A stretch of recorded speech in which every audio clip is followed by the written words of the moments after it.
Assalamualaikum warahmatullahi wabarakatuh. Selamat siang pemirsa channel kebanggaan kita, Indahnya Bali, inovasi daerah punya Bali. Kita hari ini di segmen podcast on the spot. Materi yang akan kita angkat untuk diskusikan hari ini adalah tentang herbal sehat menebar manfaat. Telah hadir di tengah-tengah kita yang kita banggakan Ibu Dr. Rianti Maharani, MSI. Siang dokter. Siang Mas Ane. Sehat? Alhamdulillah. Alhamdulillah. Oke, mungkin yang pertama kali kami pengen kenal ya dengan dokter. Seperti yang dokter bilang kemarin kan, nggak kenal maka nggak sayang. Iya, sudah kenalan dulu ya. Sudah kenal baru bisa sayang-sayangan. Iya. Itu poin sekali. Oke dokter, bisa ceritakan backgroundnya dokter, personal backgroundnya kaitan. Boleh. Saya Dr. Rianti Maharani. Kebetulan saya datang ke sini atas undangan dari PT Pertamina Endopofield ya. Keseharian saya sebagai seorang dokter yang memiliki keahlian di bidang herbal medik. Gitu. Saya dilahirkan di sebuah desa sebetulnya ya di Jawa Barat. Kemudian dibesarkan di sana dan pendidikan saya lanjut di Jogja, kedokteran Jogja, kemudian melanjutkan herbal medik di Universitas Indonesia Jakarta. Saat ini tinggal di Cilegon, Banten, Mas Anif. Oh, tinggalnya di Cilegon. Iya. Sudah berkeluarga dokter? Sudah berkeluarga. Putri saya putra putri ya. Putra putri ya. Ya, cuman pekerjaan saya seperti ini. Ketika diperlukan, saya biasanya memberikan edukasi kepada masyarakat seputar herbal dan pertanian organik sehat ramah lingkungan berkelanjutan ya. Oke. Itu di beberapa daerah di Indonesia. Ya. Mungkin bisa diceritakan awal mula dokter kan kuliahnya di Fakultas Kedokteran ya dokter. Kemudian ambil S2 di UI di farmasi artinya masuk. Iya, masuknya di program pendidikan farmasi. Kemudian ada bidang keilmuan lagi magister herbal medik. Oh, itu di peminatan ya. Peminatan. Oke. Jadi kami pengen tahu nih dari pertama mungkin rutinitasnya sebagai dokter buka praktek kok bisa sekarang nih lebih aktifnya nyemplung ke herbal medik ya. Itu awal mulanya apa sih yang menjadi trigger gitu? Iya. Jadi sebagai dokter umum ya memang awalnya background saya bekerja di rumah sakit, kemudian mencoba membangun klinik sendiri di desa tanah kelahiran ya. Namun ketika saya awal-awal itu diajak oleh ayah saya sendiri sebagai konsultan pertanian organik. Yeah.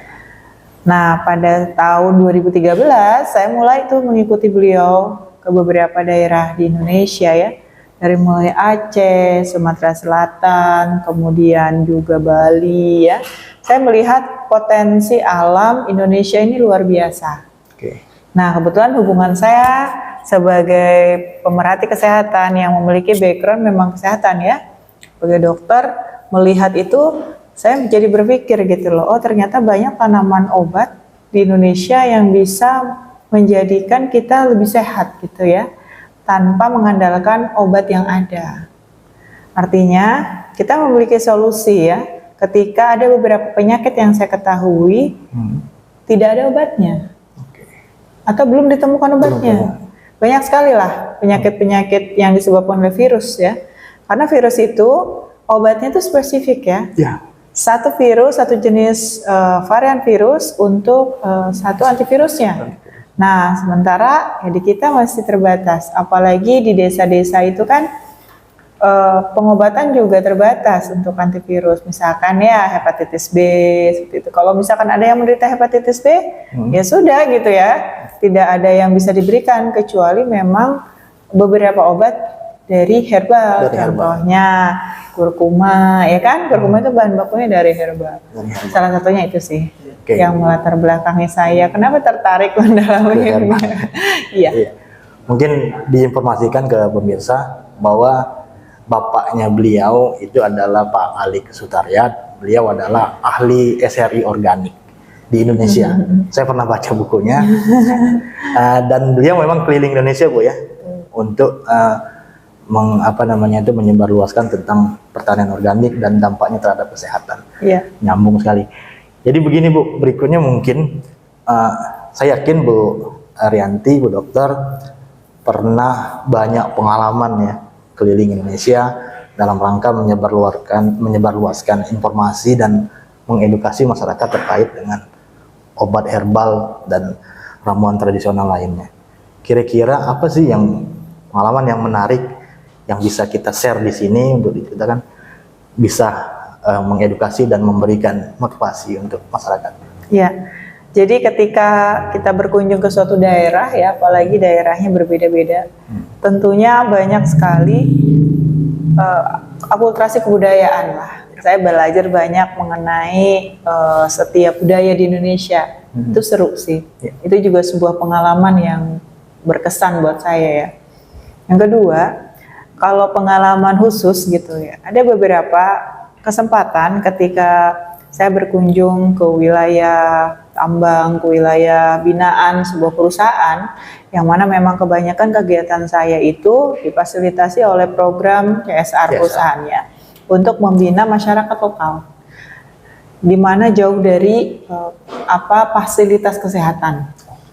Yang paling seru adalah ketika saya berkunjung ke sebuah daerah yang kalau saya ke sana harus naik perahu selama 9 jam. Seru itu. Waktu itu saya sedang hamil 6-7 bulan gitu. Dan perahunya hanya bisa dinaiki oleh 3 orang. Nah, saya kebayangnya saya aja ke sana susah gitu ya. Apalagi orang sana yang pas lagi sakit mungkin atau mau melahirkan gitu ya. Susah sekali mengakses fasilitas kesehatan. Saya baru sadar bahwa ternyata di Indonesia ini masih seperti ini. Masih ada daerah-daerah gitu yang susah dijangkau. Waktu itu saya ke Kalimantan Tengah, di sebuah desa yang namanya Desa Muara Pari dan Desa Karandan. Saya masih ingat di tahun 2015 saya ke sana. Sampai 2017 mungkin ya. Hampir setiap bulan, 1 bulan sekali saya ke sana. Nah, di sana saya banyak memberikan edukasi tentang manfaat tanaman obat yang bisa dimanfaatkan. Karena saya bilang kepada mereka, kebayang ya kalau pada sakit gitu ya, harus mencari pusat pelayanan kesehatan, kemudian juga harus mencari tenaga kesehatan gitu. Makanya sebisa mungkin kita pelihara kesehatan kita sehingga jarang sakit. Kalau bisa nggak boleh sakit, saya bilang gitu. Karena susah, Bu ya? Iya, susah diakses. Kalau mau ke puskesmas itu kurang lebih 5 jam kalau naik perahu klotok ya. Karena kalau musim hujan tidak bisa diakses jalan daratnya. Kalaupun saya harus jalan dari Muara Tewe menyusuri Sungai Barito namanya. Sungai Barito itu kalau nggak salah sungai terpanjang. Di Indonesia. Yang saya tuh ada di ujungnya di hulunya ya. Jadi naik gitu kalau misalkan kenapa 9 jam? Karena naik. Dia melawan arus. Melawan arus. Kalau misalkan turun itu setengahnya. Ya. Jadi perjalanan saya pulangnya lebih singkat. Lebih singkat gitu ya. Saya di sana mengajari mereka untuk mengatasi keluhan-keluhan kesehatan melalui dengan tanaman obat. Itu sih seru sekali ya. Kemudian saya juga memberikan pelayanan kesehatan di sana. Jadi mereka itu senang kalau kita datangi ke rumah-rumah gitu. Sakit apa Pak? Sakit apa Bu? Kedatangan dokter itu sesuatu yang luar biasa gitu. Itu saya merasa sangat dihargai ya. Karena kalau di perkotaan ya tetangga aja dokter gitu ya. misalkan banyak pasti keadaannya banyak seperti itu. Pilihannya ya. Kalau di sana ibu bidan aja nggak betah. Mungkin 1-2 minggu minta pulang. Gitu. Medan yang dilalui juga berat. Itu salah satu pengalaman seru sih buat saya karena saya jadi banyak mengenal daerah di Indonesia yang ternyata berbeda jauh ya. Berbeda jauh dari mulai lokasinya, terus kebiasaannya juga, Karena mereka sebelum tahu herbal ya, menggantungkan pengobatan itu dengan pengobatan secara adat, namanya belian. Belian. Jadi dengan dukun. Ternyata lebih mahal. Ternyata berapa jutaan gitu ya, karena harus memotong apa ya? Memotong babi kayak gitu. Sebagai syarat. Iya, sebagai syarat pengobatan gitu kan. Jadi buat mereka sakit itu adalah mahal. Nah, setelah saya ajari, oh ini Bu, resep untuk asam urat. Asam urat kan yang bikin mereka tidak bisa jalan gitu ya. Ini resep hipertensi, ini resep diabetes. Mereka lumayan terbantu dengan penggunaan tanaman obat itu untuk mengatasi keluhan-keluhan mereka sehingga mereka tidak gampang mengeluh sakit.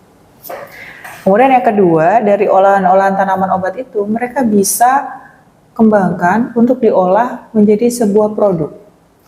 Jadi mereka punya sesuatu yang bisa dijual. Iya, jadi menambah pendapatan di luar, pendapatannya di sana karet. Oh, mereka karet sama dong kayak kita di sini. Nah, sama juga saya punya pengalaman seru juga di Sumatera Selatan ya. Tahun 2016 saya mulai banyak berkunjung ke Sumatera Selatan di daerah Musi Banyu Asin dan Banyu Asin, Muara Enim juga. Yang notabene pencahariannya ya dari berkebun ya, kemudian berkebun juga berkebun karet dan sebagainya. Mereka juga ternyata masih tinggal di pelosok ya, karena warga di daerah tambang kan memang jauh dari perkotaan ya, di pelosok. Saya kenalkan tanaman obat juga, terus di awal itu saya buka konsultasi gratis gitu, dan diberikan resep dari tanaman obat. Jadi ada satu bapak-bapak yang datang, ternyata beliau mengidap penyakit sirosis hepatis. Sirosis hepatis itu keadaan di mana hatinya itu mengkerut. Ya sudah tidak sehat lagi ya, dan harus dicangkok. Pada saat itu sudah putus harapan lah. Kemudian konsultasi dalam keadaan perut yang membesar karena berisi cairan. Jadi sebelumnya sudah berobat ya ke rumah sakit, tapi dipulangkan gitu dan divonis bahwa beliau umurnya hanya tinggal 3 bulan lagi. Kemudian waktu itu ya bismillah saya bilang ya, mudah-mudahan tanaman obat ini bisa jadi jalan kesembuhan Bapak, saya bilang.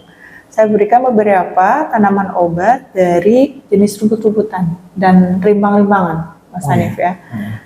Itu bapak tersebut tinggal di daerah Banyu Asin. Ya, ada namanya daerah, kalau di Sumatera Selatan mungkin pada kenal ya, Keluang dan Bentayan ya. Bapak itu kebetulan tinggal di Keluang. Musi Banyu Asin ya. Bentayan di Banyu Asin. Kebetulan saya orang Mubah, Bu. Orang Mubah, jadi paham ya daerahnya. Nah, waktu itu saya berikan di daerah sana, kebetulan banyak tanaman seperti rumput mutiara sebagai anti radang ya, kemudian temulawak ya untuk memperbaiki fungsi hatinya. Kemudian saya juga kasih bawang dayak.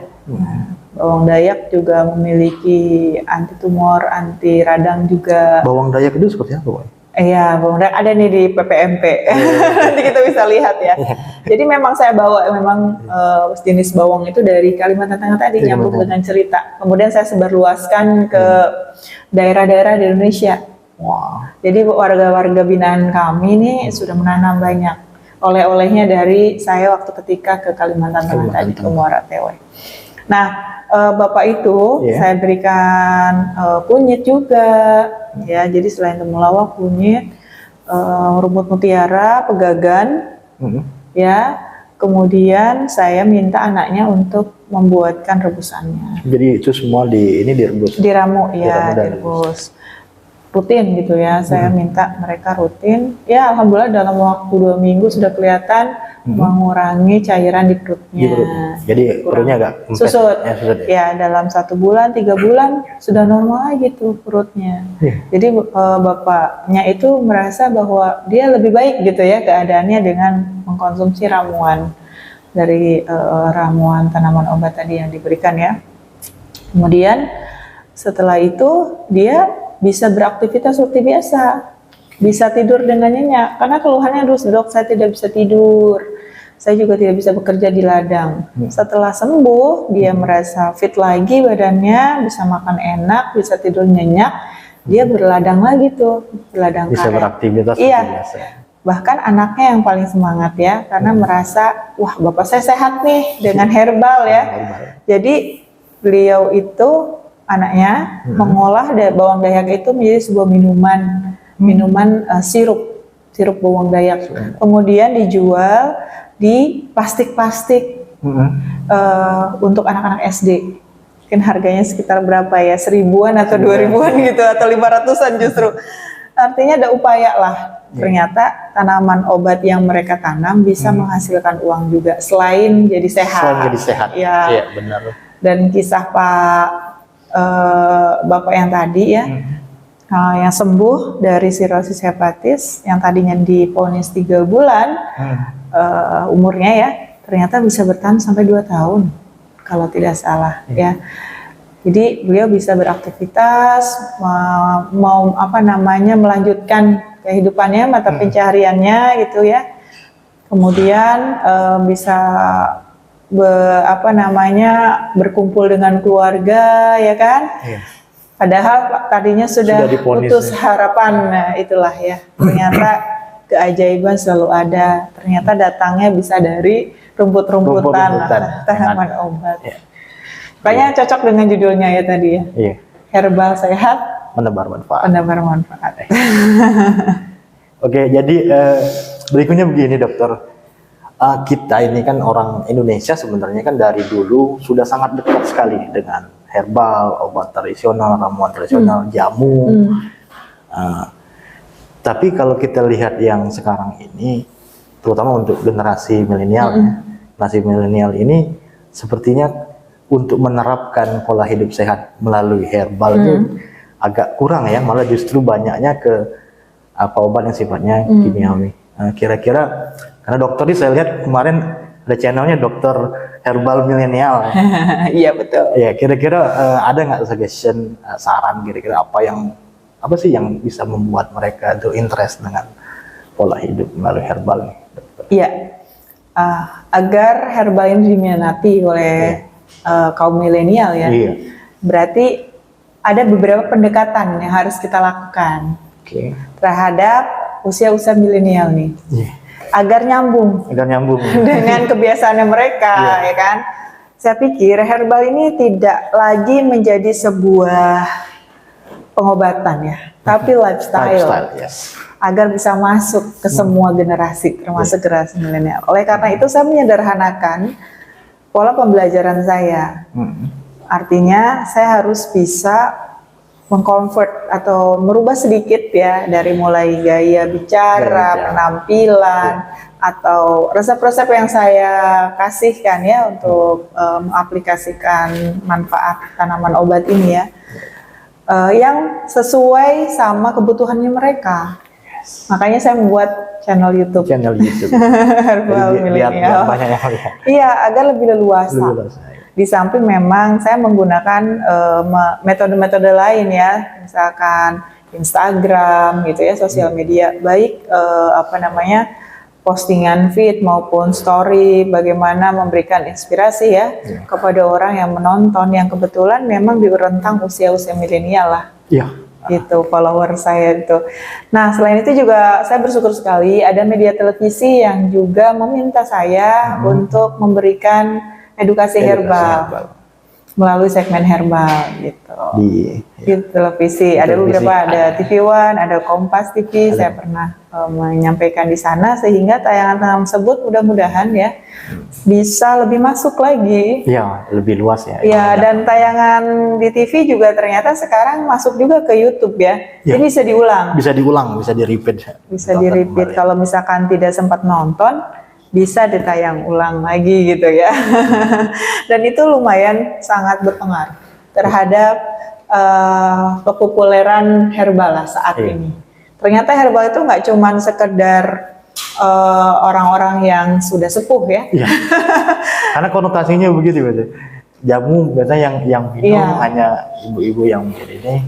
Makanya saya coba mengembangkan beberapa resep jamu yang saya angkat sebagai jamu milenial. Jamu milenial. Biar milenialnya mau mendekat. Membuat sebenarnya yang diinginkan mereka adalah yang mudah, Betul. mudah ya. Praktis Orang ya. iya praktis, Iya. orang-orang yang nggak mau ribet. Benar, nggak mau. Gimana caranya bikin jamu nggak ribet? Iya. Ya, ada satu resep jamu yang saya berikan pada workshop jamu yang tidak menggunakan kompor, bahkan tidak menggunakan panci. Tapi ternyata bisa loh bikin Bisa, jamu ya. tanpa alat-alat yang ribet gitu. Tuh. Kemudian penggunaannya. Jadi penggunaannya untuk kebutuhan mereka, misalkan untuk herbal kecantikan, Oh ya. masker ya, masker wajah. Saya menyebutkan facial herbal mask. Masuk. Tapi pinter-pinter inilah untuk mengambil hatinya ya, hatinya para generasi milenial agar mereka juga sama-sama mengembangkan herbal Indonesia. Iya. Gitu. Ya, memang herbal ini kan ada dua, ada yang memang untuk perawatan dan pengobatan kesehatan, ada untuk estetika. Ya. Kalau yang saya pahami sih begitu. Yang estetika ini boleh dijelaskan tadi, karena sudah disinggung masalah masker tadi.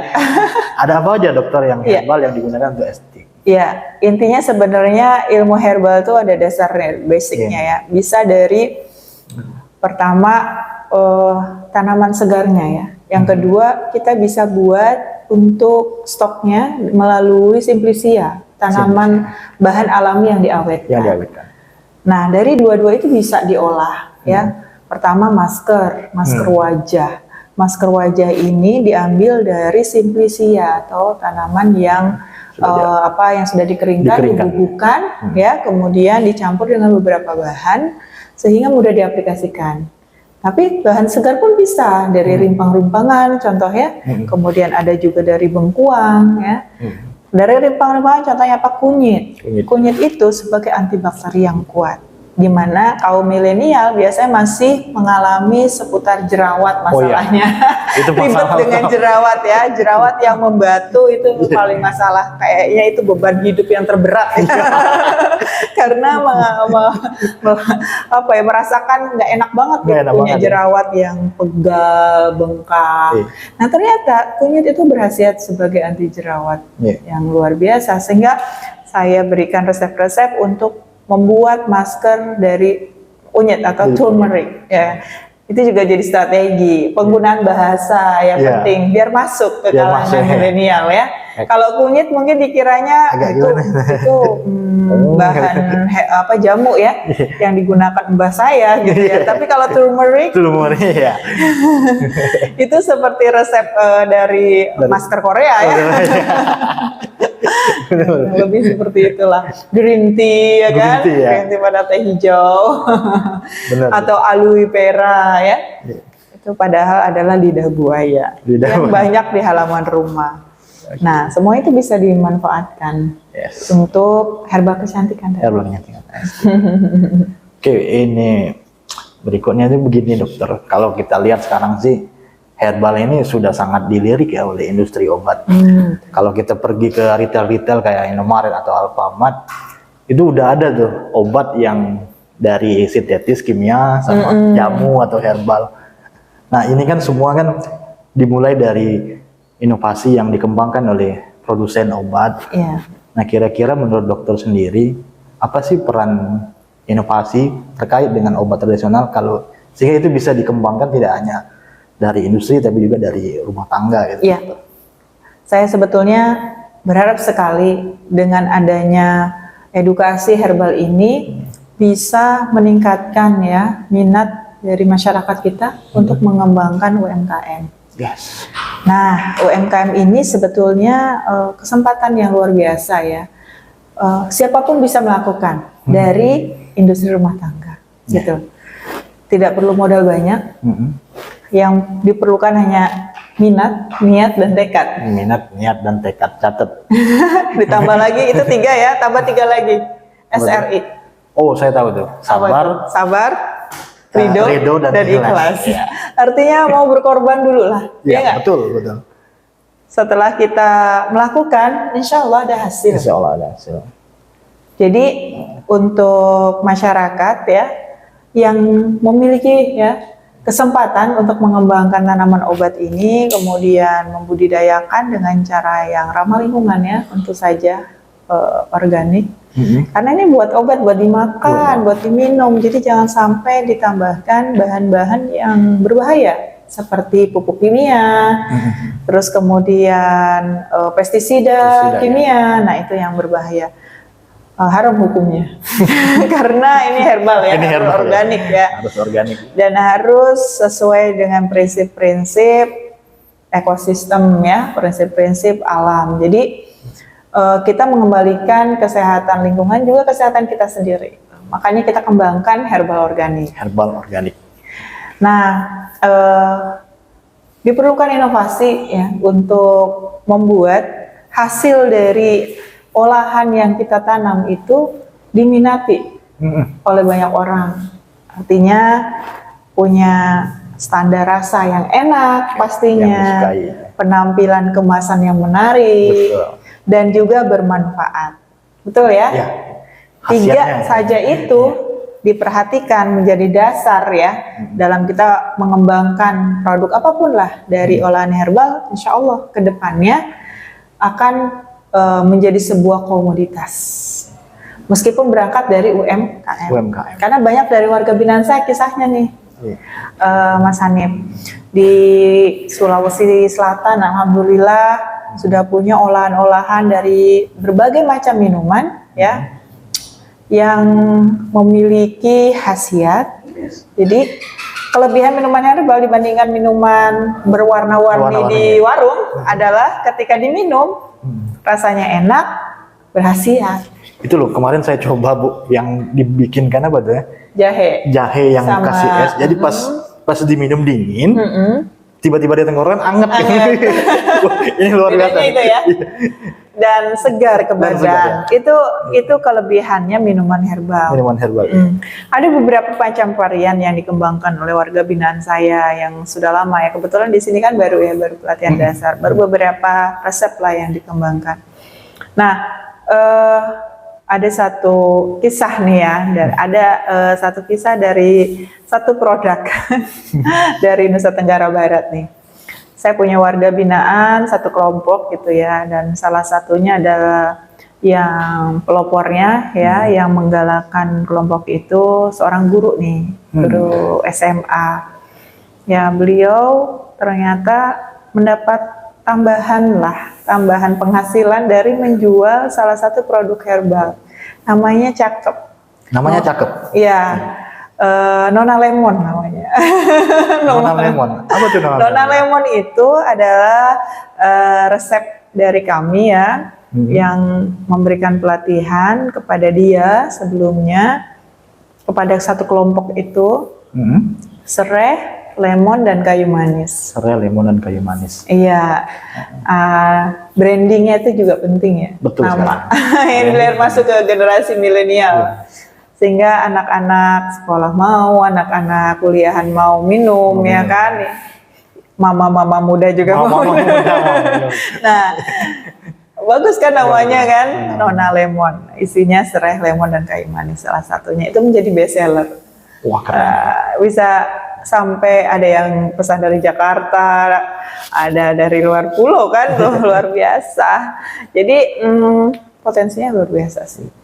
Kita berangkat dari UMKM dulu. Kalau industri besar sih ya pasti melihat ya potensi Indonesia dari mulai bahan baku sampai potensi pasarnya, sehingga mereka dari hulu ke hilirnya sudah mau digarap semua. Iya, digarap semua. Nah, kita nih yang UMKM, makanya saya support, mudah-mudahan dari pelatihan inilah menjadi apa ya, menjadi inspirasi buat peserta ke depannya dengan budidaya yang kita support. Maksudnya kita berikan ilmu bagaimana bertani, mengembangkan herbal organik ya.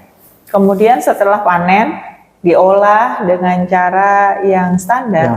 Ya, yang sesuai dengan bagaimana cara membuat jamu dan olahan herbal yang baik dan benar. Kemudian setelah itu menjadikan sebuah produk, kita kembangkan kewirausahaan jamu namanya, sehingga mereka menjadi wirausaha jamu yang siapa tahu mendunia, ya kan? Kita tidak tahu dari pali misalkan Dari pali. keluar sebuah produk jamu yang diminati ya, tidak hanya warga Pali, bisa ke seluruh Sumatera Selatan, bahkan bisa seluruh Indonesia. Jadi tidak heran lah kalau misalkan nanti dari Indonesia banyak sekali yang keliling dunia dari usaha jamu. Dari usaha jamu ini. Oke, terakhir dokter. Kita nih kan tahu nih, Indonesia ini seperti surganya herbal. Betul. Dari zaman nenek moyang kita itu banyak sekali itu tanaman-tanaman obat di sekitar kita, bahkan dekat sekali dengan kita, yang ternyata banyak khasiatnya. Betul. Kira-kira menurut dokter sendiri nih, saya mau tanya tentang prospek kemudian peluang, bagaimana ini sudah bisa jadi bisnis yang bagus untuk kita dalam rangka kita mengupayakan pemulihan ekonomi, dimulai dari rumah tangga artinya. Peluang dan tantangannya kira-kira ke depan seperti apa tuh dokter? Ya, peluangnya luar biasa lebar ya. Artinya setiap orang pasti melihat peluang itu. Jadi kalau bukan Anda, mungkin tetangga Anda. Jadi kalau bukan kita, siapa lagi ya? Artinya kita ambil bagian ini, mumpung kesempatannya masih sangat banyak. Caranya gimana? Pertama, mulai dari budidaya. Oke, budidaya. Tanam dari apa yang potensi yang ada lah. Kalau ada lahan, kebetulan ya. Kalau tidak ada lahan, bisa tanam dari polybag di depan rumah. Kita bikin yang namanya taman obat keluarga. Taman obat keluarga itu sebidang tanah yang disiapkan untuk menanam toga, kemudian dipercantik gitu. Jadi taman. Bisa di depan, bisa di samping, bisa di belakang. Gunanya untuk sebagai pertolongan pertama lah untuk kesehatan keluarga. Kalau ada sakit perut gitu misalkan ya, kita bisa gunakan kunyit sebagai antibiotik alami untuk obat sakit perut anak-anak misalkan. Begitu ya. Jadi bisa memaksimalkan potensi toga. Kalau misalkan ingin mencoba mengolah dari hasil budidaya itu, bisa coba bikin olahan-olahan dari tanaman yang ditanam, gitu. Kemudian dibuat menjadi sebuah minuman atau makanan yang menggunakan bahan dasar itu, gitu ya. Setelah itu kembangkan inovasi-inovasi resepnya. Kemudian makanannya tidak terbatas minuman, ya. Jadi ada di daerah Pengabuan atau Adera. Oh, Adera Pengabuan. Ya, ada warga binaan kita yang membuat empek-empek bawang Dayak. Jadi empek-empek itu tidak selamanya putih ya. Kalau empek-empek bawang Dayak itu jadi warna merah. Jadi warna merah. Ini menarik. Ya siapa sih yang tidak tertarik dengan warna merah? Ya, warna merah. Gadis berbaju merah aja jadi cantik ya, makanya empek-empek bisa jadi cantik dengan warna lain selain putih. Dan itu jadi pewarna alami juga ya. Pewarna alami. Bawang Dayak itu. Iya, bawang Dayak. Mungkin pernah melihat postingan saya di Facebook bisa jadi viral waktu itu sih sudah 7K ya yang nonton. Itu Facebook gitu kan, gampang sekali viralnya. Saya membuat resep dari bunga telang. Bunga telang? Iya, bunga telang kan pewarna alami juga, warnanya biru. Tapi ketika dicampurkan dengan lemon, warnanya jadi ungu. Ajaib kan? Nah, itu menjadi inovasi juga. Saya buat minuman telang, lemon, serai. Rasanya bagaimana? Silakan dipraktekkan. Makanya rajin-rajin kunjungi YouTube saya. Ya, bisa disampaikan. Di Dokter Herbal Milenial dan ada juga YouTube ya, Alixa Agromedia. Alixa Agromedia merupakan lembaga kami dalam mengembangkan pertanian sehat, ramah lingkungan dan kelanjutan. Nah, di sana banyak inspirasi mungkin yang bisa didapatkan mengenai pertanian yang sehat, kemudian pengobatan herbal, kegiatan-kegiatan seputar herbal. Nah, saya banyak sharing di YouTube Alexa Agromedia juga. Dan satu lagi, dokter punya Instagram yang followernya banyak sekali, 23.000 saya udah lihat. Enggak, sampai 23.000, ada lah pokoknya. DR Rianti Herbal. Ya, sering Instagram live juga ya? Kayaknya. Iya, saya, oh iya, itu juga sarana edukasi sih buat saya. Nanti kapan-kapan saya undang ya untuk live dengan saya di Instagram.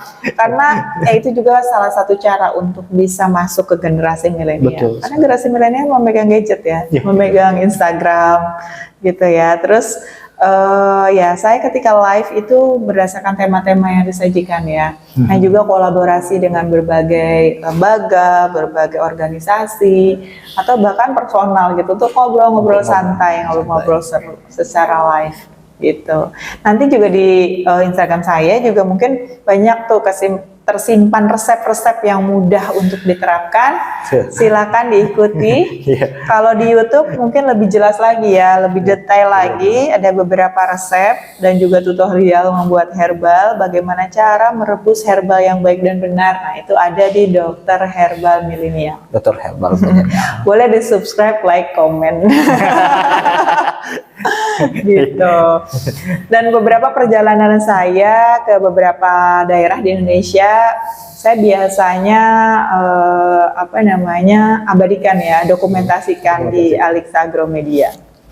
Jadi di subscribe juga. Jangan lupa simpan jejaknya dengan menulis komentar. Jadi saya bisa kenali, oh ini warga Pali nih.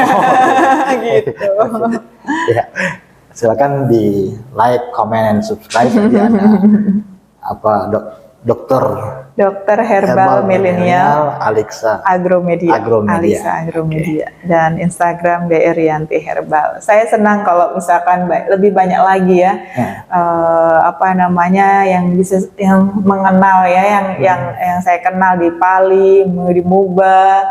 Di Banyu Asin, wah Sumatera Selatan itu ternyata luas sekali. Belum semuanya saya kelilingi ya. Gitu. Padahal saya juga ke Muara Enim. Ke Muara Enim. Iya. Hujan Mas. Dokter sukses dengan herbalnya dan edukasi yang dilakukan, sangat bermanfaat sekali. Terima kasih atas waktu yang diberikan di sela-sela menjadi coach di pelatihan yang ada di Pertamina Komperta ini. Semoga bisa kita ketemu lagi dan berdiskusi lebih banyak. Terima kasih. Herbal sehat menebar manfaat. Assalamualaikum warahmatullahi wabarakatuh.